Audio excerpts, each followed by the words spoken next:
intention to send them this letter. And if they don't receive the letter for whatever reason, then they should immediately reach, and they can reach out to you or whatever, or this committee, or reach out to the National Taxpayer Advocate, and we'll look into it. But again, our intention is to try to get every entity within that backlog, to the extent appropriate, a letter. On February the 11th, subcommittee that I serve on, chaired by Mr. Bustani, wrote the acting commissioner a request to produce a Star Trek parody video that contained no training content and was produced at taxpayer expense. Subcommittee also asked for the cost of the Star Trek video and any other video produced with IRS resources. 2 months later and three letters later, we had the Star Trek video and the cost estimate in hand. Turned out that video was produced as entertainment for the famous IRS convention that's mentioned. Imagine the committee's surprise when late on Friday, May 31st, I believe after you had taken over, in an effort to get ahead of the TICTA report, expected the following week, the IRS, about the IRS's lavish spending at this conference. It turned out that this video depicting line dancing and of IRS employees was also produced in the 2010 conference. It was wrong for the IRS not to undertake a good faith search in February for other responsive material, but that was not on your watch. When was the second video brought to your attention? Very early, I mean, obviously very early in my term. I arrived on May 22nd, May 23rd. It was one of the earlier issues that was raised to me in terms of, it was my understanding that this committee had a request for our videos and we were delivering that. Did you produce it immediately to the committee?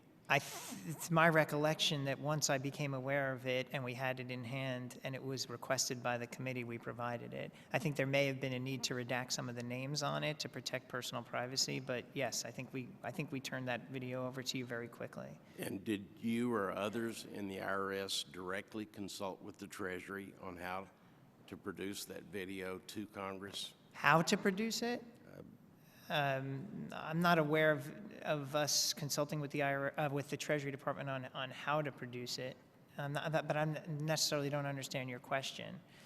Well, let me follow up. The lack of transparency pertains to just a silly video, and being from Texas, very, very bad line dancing.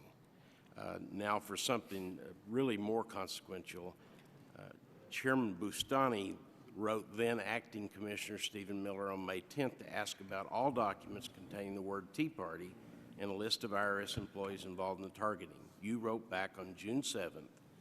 Did you consult with the Treasury on any of the correspondence that you had with the committee before you responded? I talked generally to the Treasury Department about our correspondence with the committee to make sure I'm giving them an update on the various requests we're receiving and how we're producing information. I don't have a particular recollection that we talked about this letter. All right. But in generally, we do talk about discovery requests that we get from Congress. All right, thank you. Thank you. Ms. Black is recognized. Thank you, Mr. Chairman, and thank you, Mr. Warfel, for being here and helping us to work through this situation. I want to start out by saying that the very basis of any relationship is trust. And we certainly see here that the trust has been broken. There's no doubt about that. I think prior to all of this being revealed over the last several months here, if you'd asked someone, what kind of reaction do you have if you get a letter from the IRS? They would have already said, I have fear, they're so powerful that even if I haven't done something intentionally, they're going to come down on me. It's not an organization that helps you work through something if you haven't done it properly. A lot of uncertainty. I can call one day, get one answer, the next day and get another answer. So there was already this image of the IRS with people prior to this. And I think that this is all just confirmed what their feelings were, that there was a distrust and a fear. And restoring this trust is going to be very difficult. And I just wanted to go back and chronicle a couple of things that have been said here, and I'm going to add one to it. You know, obviously, we're here for the targeting issue. That's what this hearing was called for. But also, we heard Chairman Johnson talk about, and I was on that committee and heard Mr. Miller, I believe, was here the day that we talked about the abuse of the earned income tax credit that results in billions of dollars improperly being sent to people. And there wasn't a concern that we could even work together to fix this. We actually have to bring legislative action to fix it. Chairman Ryan talked about the misuse or the inappropriate use of funds on these activities, over $100 million, which is a significant amount of money, obviously. Chairman Bostani also talked about the bonuses that are being given out to people that perhaps were even involved in this, and we can't be assured that those bonuses are really bonuses that they deserve. I also want to lift up a TIGTA report that showed that 1.7 million recipients received over $2.6 billion of improper payment where we couldn't confirm that they even attended the school that they were asking for the tax credit for on the American Opportunity Tax refund. And so we see over and over again, this is not just about what's happened here in targeting that is a very serious issue, but it's a culture. There's a prevailing culture within this organization that leads people to think when they turn on their television night after night and they continue to see one thing after another, that there is a reason to distrust this organization that has so much power over them. So my question for you is, in your report, you do report here that there were 3 things that you're looking at: accountability, fixing the problem with the tax-exempt status, and then the third area was a broad review of the IRS operations and risk. Are those 3 things only related to what's happening with this tax-exempt, or is this something you're going to look at overall?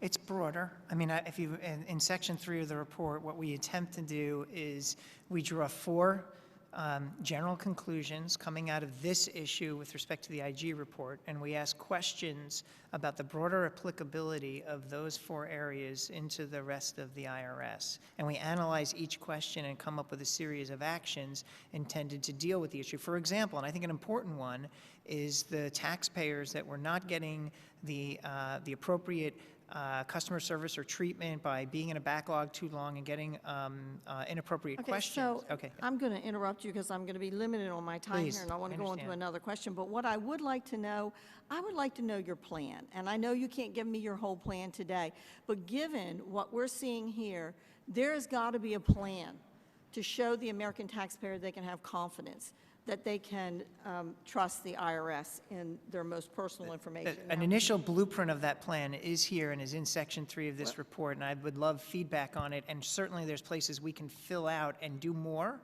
And I think this report is about starting that dialogue. I'm going to run out of time here, but I do have one more question. Your report states that you have found no evidence to date that anyone outside the IRS had any role in initiating or encouraging the Tea Party targeting. The question that I have for you is, did you come to this conclusion by asking the White House or the Treasury officials whether they were aware of the activity? We came to this conclusion by looking at the evidence that we had, which was a variety of documents, emails, employee interviews, a lot of it conducted by the IG in their audit report. So reclaiming my time, you didn't essentially, we've looked at the evidence that we have, but we've also said there's more evidence that needs to be looked at. Okay, so I hope then that you will have a conversation with those in the White House all the way up to the president, and that will be a part of your report that comes back as well. Thank you. I yield back. Thank you. Mr. Davis.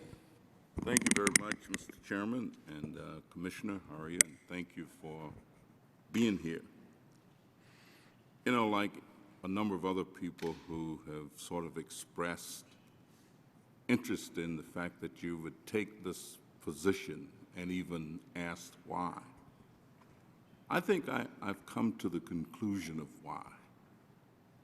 I think you know it's a very difficult situation, that you're going to have a tough job restoring trust in the agency by the American people.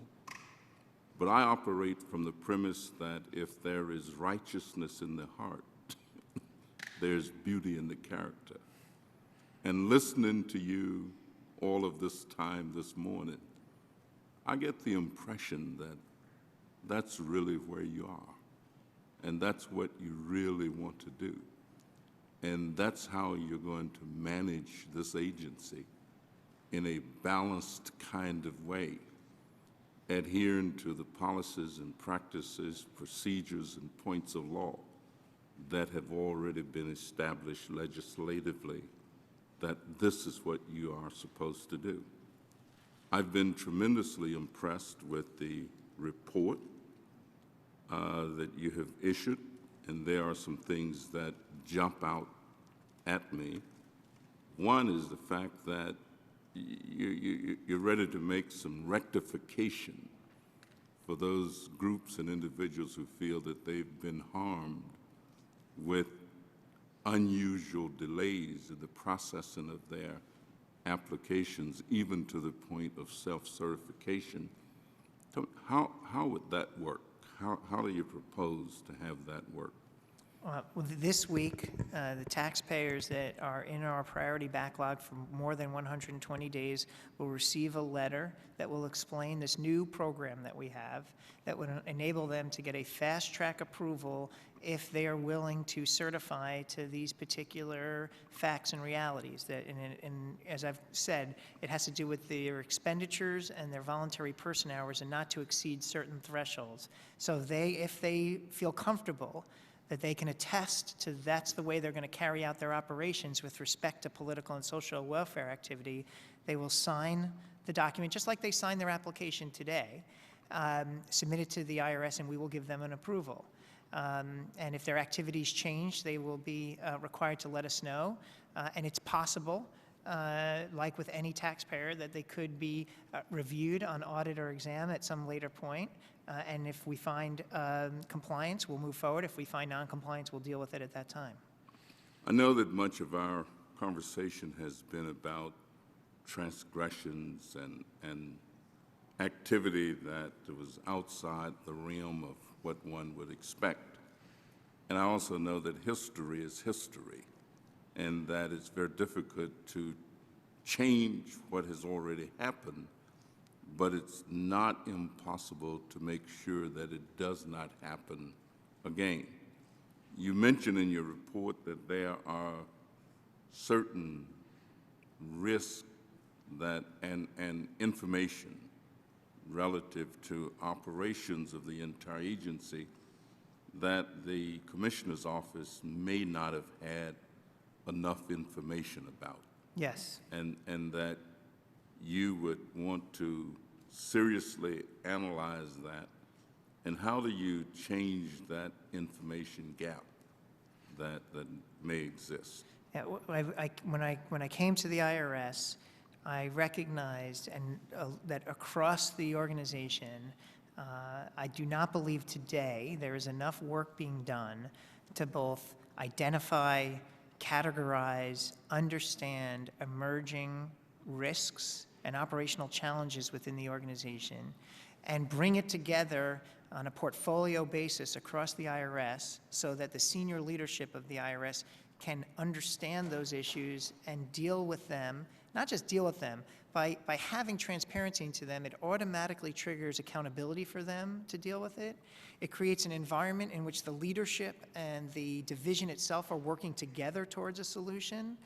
And very importantly, it enables the leadership to then push that information out earlier in the process to the IRS Oversight Board, to the IG as necessary, to this committee as necessary. We have an architecture that we're putting together, an enterprise-wide risk management program that will redefine the way in which we capture this information and report it up. It seems very textbook within this report, but it's actually very important, and it's potentially, I believe, transformational to getting at some of the root of the very issues that this committee is raising. How can we? Thank you. Yeah, okay. Thank you. Thank Mr. you, Young Mr. is Chairman. recognized. Thank you, Mr. Chairman, and thank you, Commissioner, for being here today. You're certainly entering this organization at a difficult time. Your organization, like all others, is only as effective, only as good as the people that populate it, and by extension, the extent to which we hold people accountable. We have many good, public-spirited, conscientious public servants working in the IRS and other agencies. And we must ensure that we don't put forward any baseless sort of disciplinary actions with respect to these individuals. I know you agree with that. My preference would be to hold these individuals, however, to the same standards that other workers around the country outside of the federal government must pertain to. You have said time and again during this hearing that we need to discover the facts, or some variant of this. First, discover the facts, wait on those facts to emerge, and then take corrective action. Entirely, eminently reasonable, and I agree with that. This would presumably apply to personnel actions as well. We've taken some bold actions over at the IRS with respect to management failures within your agency. Replacing 4 individuals, 5 positions. This is prominently displayed in your plan of action here. And so what I want to know is what specific facts have you collected which justify the replacement of Steve Miller? We'll begin with Mr. Miller. Okay, as I mentioned earlier, at that level of the organization, we perceived in our review a deficiency in leadership in not understanding earlier in the process the emerging challenges that were happening within the exempt organization unit, the emerging concerns that were being registered by taxpayers. A lot of the activities that were going on in the IG report should have surfaced to the leadership before the IG brought it to their attention. What did he fail to do? Were there signals that existed that he failed to identify? Did he fail to put in place quality control mechanisms that should have existed? This ought to be documented. You know, I know that throughout our federal government, union protections for your rank and file workers are typically also applied at the higher echelons of management. Yeah. So you had to overcome a pretty high threshold of evidence before the decision was made to replace Steve Miller or any of these other individuals. So I want to know with particularity, why was Steve Miller replaced? Commissioner? Well, let me first state that I was not at the IRS when this situation happened. That was a decision, I think, that was determined between Mr. Miller, the Secretary of Treasury, and the President on terms of whether the confidence had been lost due to this current situation. But you're now in charge, so has it been documented? Have the reasons for that decision to replace Mr. Miller been documented? Or could they be articulated by the new commissioner yourself, though you go by a slightly different title? Yeah, I think this report is in part an attempt to provide a review of what we found in the organization at multiple levels. And I think we talk very explicitly about particular, and I think we identify them as failures within the commissioner's office to, and I think these are the exact words that I think we use, to identify, prevent, correct, and disclose the information that was emerging. All right, you know, to my constituents, that sounds like a lot of Washington speak. Okay. A lot of words. You're taking up my time here. I've got 5 minutes. I appreciate an answer, but maybe I need to ask the question in a different way. So I'll move to a different individual. How about Joseph Grant? Can you tell me with specificity why Joseph Grant was removed from his position as Acting Commissioner, Tax Exempt and Government Entities Division? Again, let me take a step back and make sure that I don't violate anyone's rights of privacy. Let me also step back and make sure that I don't impugn any particular individual, because these are organizational layers. These failures were both individual and organizational, and I don't want to necessarily place the holistic blame for the situation on a given individual. There was a collective organizational failure. There were particular individual failures. And I don't think in 25 seconds I can articulate. Well, I don't either, because you've used the clock here down to the end, and I do appreciate the answers that have been forthcoming. I would like to know, I would like you to report to this committee what disciplinary action beyond replacement of these individuals has been taken. And we can provide that to you in a different setting. Right, and perhaps you'll think of or acquire through other means the reasoning behind these separations and communicate those with Congress as well. Thank you. Thank you. Mr. Kelly. Thank you, Mr. Chairman. Mr. Werfel, because I was thinking along the same way as Mr. Young coming out of the private sector, and I did notice you do have a great deal of concern for the folks that we're asking you to take a look at right now and saying, "Look, you don't want to be sure we don't violate any of their rights or privacy." And I think that's very noble. And I think that is your desire. But when I'm back home in Western Pennsylvania, people ask me about, why are they able to do this and why are they able to continue doing these things and nothing happens? Because what I would like to say is, our role as Congress is to be here for the people that we represent, that voted us in office. We're here to, I guess then my question would be, we're so concerned about these individuals' rights and privacy, but these folks that were targeted, we don't have the same amount of concern. And for all of this idea about my rights, my privacy, all of those things seem to be secondhand to an agency that you're running right now. There's over 90,000 people, is that correct? Yes. In an $11 billion budget? My goodness, is there any doubt that anything this big and this expensive could possibly be reined in? I don't understand how you're going to do it. I think it's a noble idea, but I don't know that it can be done. And again, moving forward, though, tell me, the people that were let go, what can you do to assure the American people that, or they haven't been, no, they really haven't been let go, have they?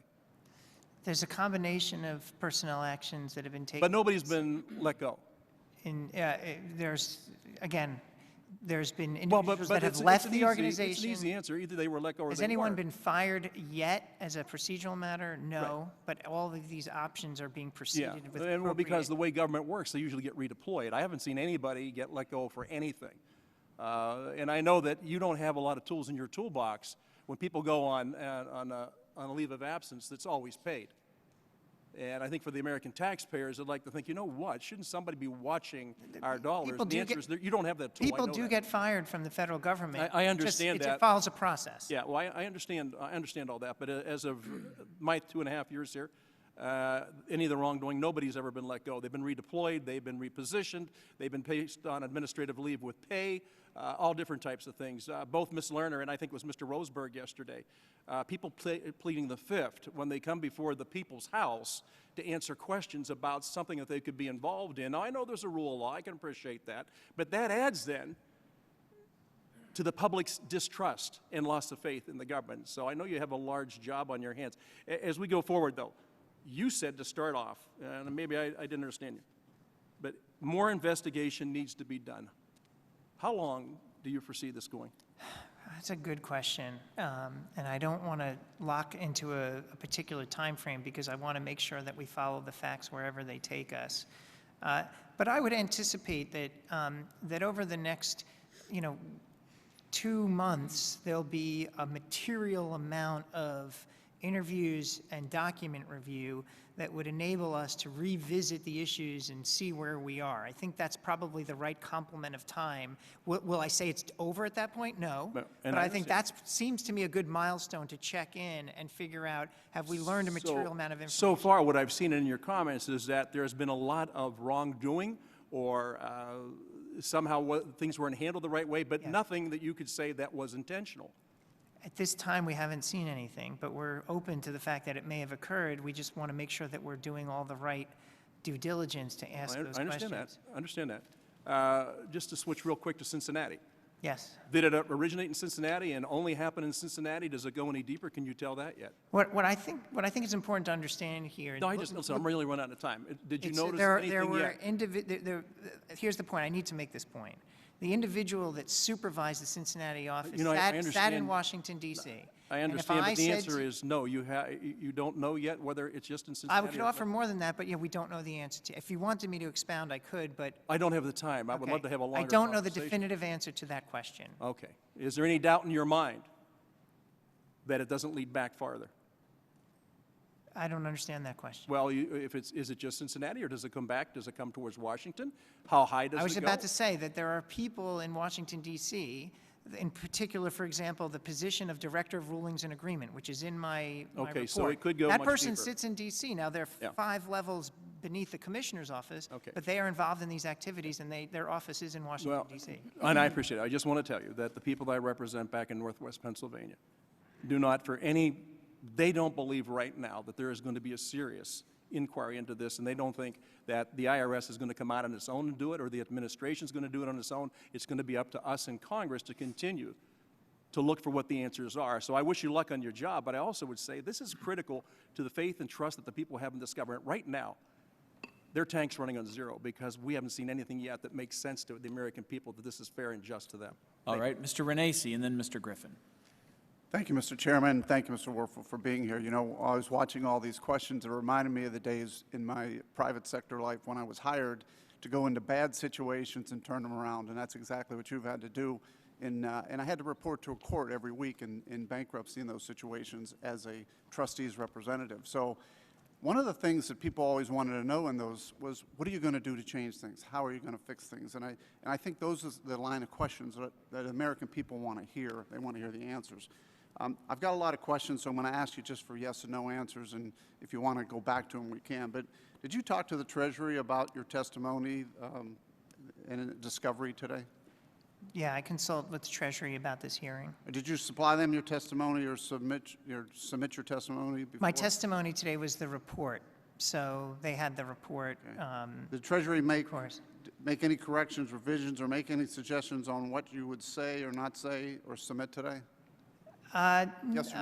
I wouldn't say corrections. I mean, I was keeping them informed of how the report was Did they make developing. any- I briefed them, and they offered kind of, I'd say, high-level suggestions, but there were, as an important point, I don't think we got a single line edit from them. Okay, It was so that- more so you just did- so you did general dis- guidance. Right, so you did discuss with the, you know, Ranking Member Levin said in his opening statement that individuals at the IRS, the targeted group, should be relieved of their duties. I made a quote of that, relieved of their duties. I agree with Mr. Levin. Do you agree with Mr. Levin? I believe that if there's they if there's targeted- management neglect or inappropriate conduct, then, and it depends on the nature and extent of the management If they neglect. targeted groups, Intentionally, yes, I would agree. Okay. You have testified several times today that there was no intentional wrongdoing. Was there wrongdoing? I said there's not evidence yet of intentional wrongdoing, but yes, I would articulate there was wrongdoing. There were Okay. neglected You testified, like I said, I got a lot of questions, and I Please don't mean keep to going, interrupt you. keep going. You testified that there was neglect of duty. You said that earlier. Do you Yes. believe there was neglect of I duty? do. So there was wrongdoing, and there was neglected duty, but there was no intentional wrongdoing. Would you agree with that? There's no no evidence yet of intentional wrongdoing, but I'm not going to reach a definitive conclusion until all the evidence is obtained. Okay. Do you believe targeting of individuals or organizations for political purposes is illegal?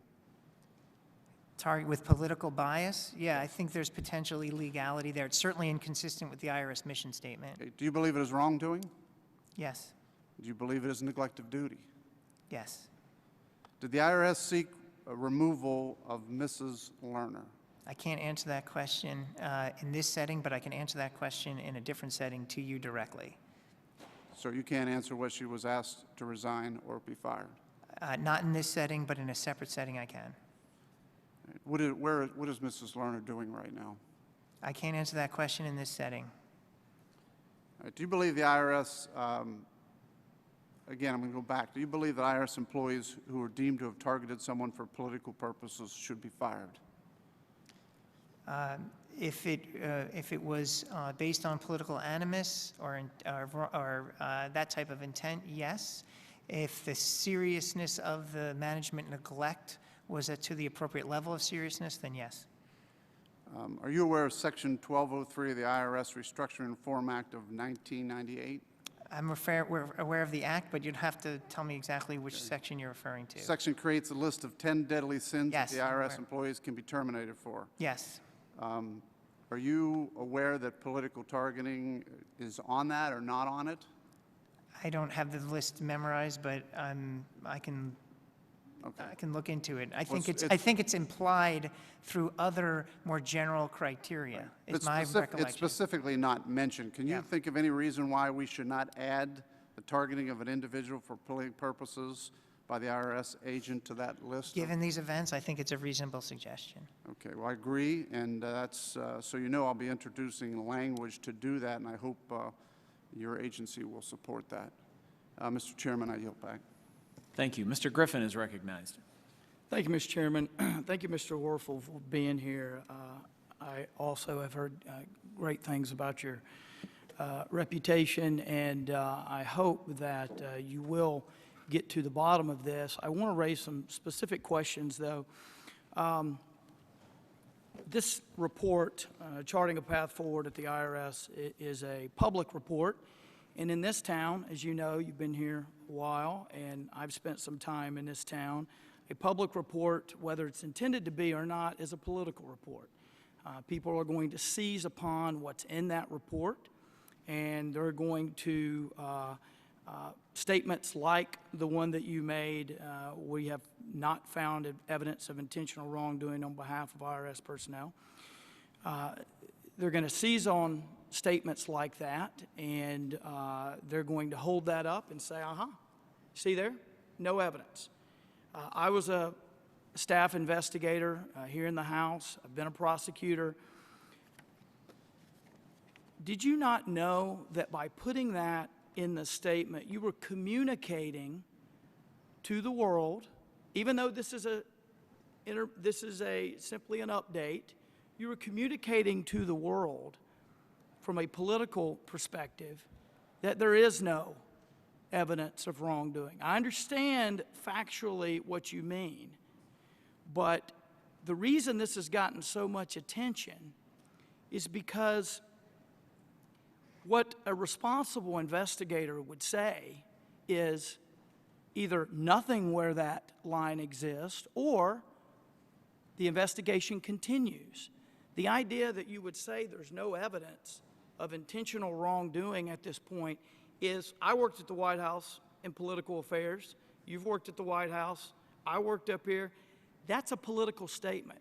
Whether you intended it to be or not, that's a political statement that whether you mean it to or not, gives cover to people politically at a time when Lois Lerner pled the Fifth Amendment, where anybody who's gone to YouTube and seen the testimony of high-level IRS officials in front of this committee, based on what we know now, it's clear that they were not being forthright and telling the whole truth with this committee. Now, whether that constitutes what you would call evidence or not, if I knew that one of my top lieutenants had just pled the Fifth and my other lieutenants had given less than the whole truth to this committee, and I saw a staff person write that sentence, if they did, I would take it out. My first question is, did you write that sentence or did a staff member write that sentence? There was a group of people. I was one of the authors. We co-authored it amongst a group of people. I'll take ownership over every sentence in this document. And if you allow me the opportunity, I can respond to some of your points, but I don't want to use your time. Okay, It's up to you. I know. I'd love to have a lot more time than I do.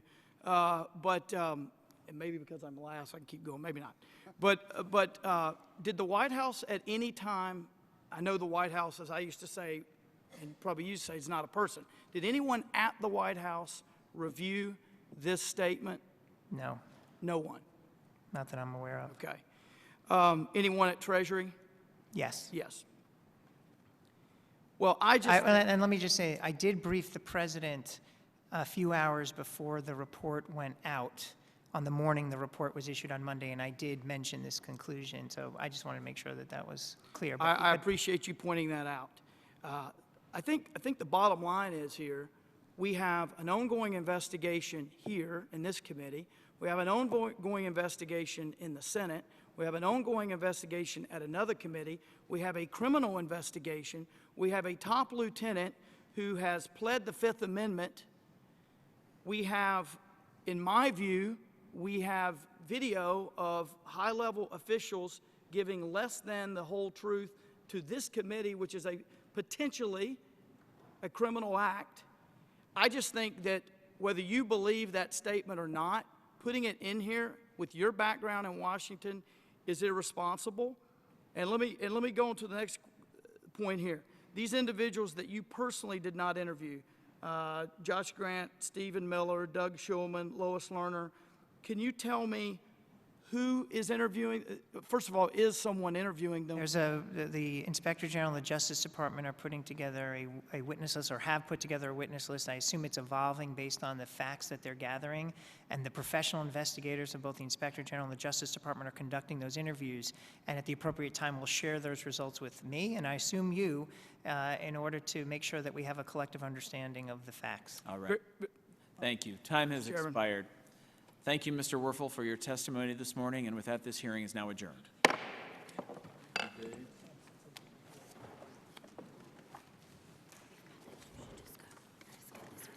Oh, okay.